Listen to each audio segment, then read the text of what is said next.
this week's episode of Ushio and Tora. Everybody wants a piece of the beast spear, and the evil of the Hakumen no Mono begins to spread across the land. Before going into the formal review for this week's episode, I just want to say that there was some brand new imagery in the intro this week, which looked oh so freaking awesome and juicy. I loved all of that new action that they inserted into the intro, and I'm really glad that they decided to keep the song, because it's really what is the best part about the intro of Ushio and Tora. It's absolutely heart-pumping, and it just gets you so excited to watch the next newest episode of Ushio and Tora. And luckily, this week's episode was really exciting. It was split into two parts, where the first half of the episode, we were formally introduced to this one girl who goes by the name of Sekimori Hinawa, and she's this one girl who's a successor to actually using the Beast Spear. She's been trained by that one sect of monks who want to try and gain the power of the Beast Spear so that they can destroy all the demons as well as the Hakumen no Mono. She's a no-nonsense, by-the-books, super hardcore girl, and she isn't going to take any of Ushio's shit. And I have to say, it's a little strange at the beginning of the episode, where she suddenly just confronts Ushio and Tora as they're walking through the fog, and she just oh so casually takes the spear away from him. Maybe it's just because she was so intimidating, but I'm not sure why Ushio decided to give the spear up so easily. However, when he sees her running off into the fog with the spear, she's suddenly being chased by all of these demons, which were actually spawned from the Hakumen no Mono. They are known as the Hio, and they look really damned creepy. They're basically these flying eyeballs with ears. Japan is weird. Eventually, the Hio catch up with Hinawa, and she's forced to go into battle with them. And, surprise, surprise, the Beast Spear does not end up working for her. She can't transform, she can't use any of its special powers. It's basically just a big, flashy-looking spear. She ends up getting captured by the monsters, and it's up to Ushio and Tora to end up saving the day in a very nice and flashy action scene, which also has a surprising amount of fan service in it, and that's only because there's this one scene where Ushio actually ends up saving Hinawa by throwing his spear directly at her and cutting up all of these demons, which are wrapped around her body, which also end up cutting up her clothes. This could have turned into a real stereotypical scene where Ushio was checking out her body, and then he ended up getting smacked or punched, but it actually didn't go in that direction whatsoever. She actually took all of this in stride, and this is when she finally realized that maybe I'm not ready to wield the Beast Spear quite yet, and for the time being, she's going to allow Ushio to actually use the spear. I'm very confident that we're going to see this character again, and that's another big point of this week's episode, is that we're finally going to be introduced to these four characters who are the successors to the Beast Spear.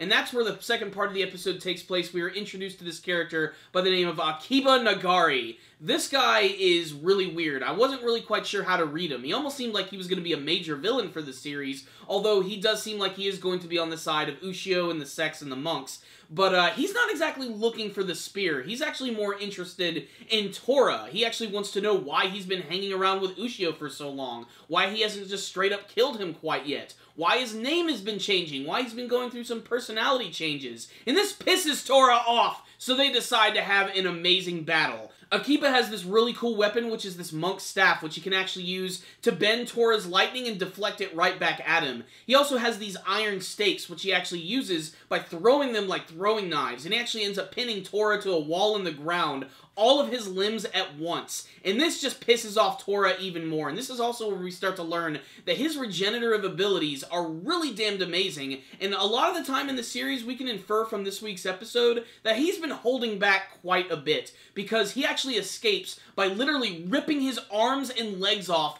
and then charging at Akiba by using his hair as frickin' spider legs. It's really creepily animated, and it really is crazy because I love the scene where he's all mad because he's getting called a monster, and then when he finally rips his limbs off, he's like, yeah! You wanted to see the monster? Here it is! Akiba is defeated, however, he is not killed by Tora, who decides to go and hang out with Ushio again, who, stupidly enough, decided to get back on a bus. They saw what happened last time they got on a bus, and it looks like it's about to happen again, because the entire thing has been possessed by those Hio, the weird eyeballs with ears, and it looks like they're going on a crash course for disaster. So what's the rundown on this week's episode of Ushio and Tora? Another fantastic episode of the series, which had a lot of action. This was pretty much a full-on action episode, and I had no problem with that. I also really love the new intro, despite the fact that there's only a little bit of new animation added to it, but it's in the best part of the intro, the best part of the song. It's infectious, and it's going to get you pumped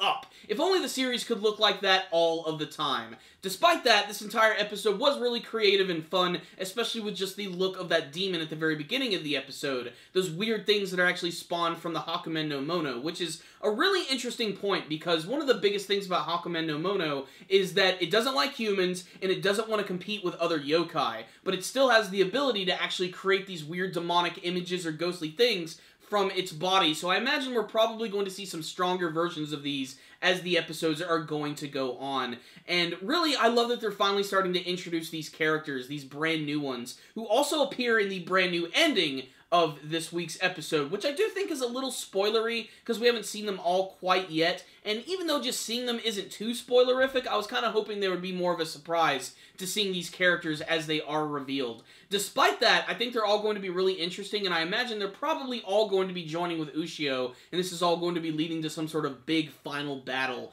But still another fantastic episode right here. Ushio and Tora are still the real stars of the show, not only for their action scenes, but just for the comedy. The comedy in the show is absolutely hilarious. My favorite scene from this week's episode, despite the fact that there was all this action, was there was this one scene where they just got done hanging out with Hinawa, and Ushio's all worried that the Beast Spear is not talking to him, and he suddenly starts to hear its voice, when all of a sudden you actually realize that's actually Tora's voice, and he's just floating right behind him, actually messing with Ushio, and it starts to go all cartoony for a second, but I have to admit, I was laughing out loud when this was happening. They have some amazing chemistry together.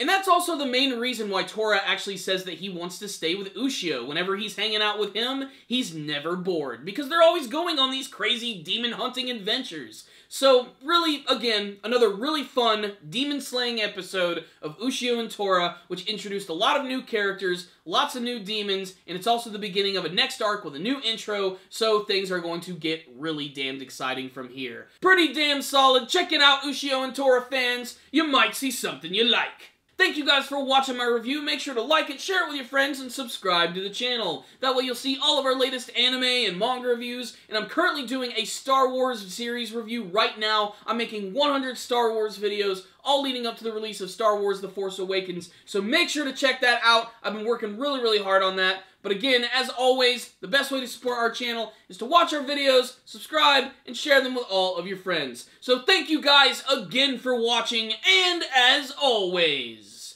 stay dandy, baby!